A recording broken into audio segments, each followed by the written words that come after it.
Assalomu alaykum aziz YouTube muxlislari. Siz ko'rib turgan video lavha Mohir gulchilar tanlovining 5-bosqich 23-raqamli ishtirokchisi Jizzax viloyati Baxmal tumanida yashovchi Mamatqulova Azizaning ijodiy ishidir.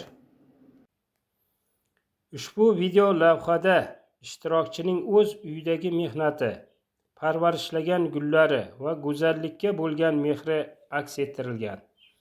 Sizdan so'raydiganimiz, lavhani ko'ring, bahramand bo'ling va munosib baho bering. Agar ushbu ishtirokchining mashaqqatli mehnati natijasi bo'lgan gullari sizga yoqqan bo'lsa, uni qo'llab-quvvatlang. Videoga like bosing, kanalga obuna bo'ling. Eng muhimi, video lavha ostida izoh, kommentariy qoldiring. YouTube videosi ostida eng ko'p mazmunli izoh, kommentariy to'plagan ishtirokchi tanlov g'olibi deb topiladi. Izoh, kommentariyda zo'r, omad kabi qisqa so'zlar va sizni ilhomlantiradigan fikringizni yozib qoldirsangiz, ishtirokchini yanada kuchliroq qo'llab-quvvatlagan bo'lasiz.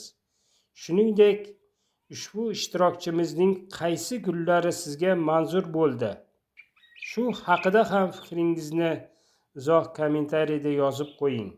Bu biz uchun muhimdir.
Mohir gulchilar tanlovi mehr, sabr va go'zallikka oshno qalblar uchun yaratilgan go'zal tashabbusdir.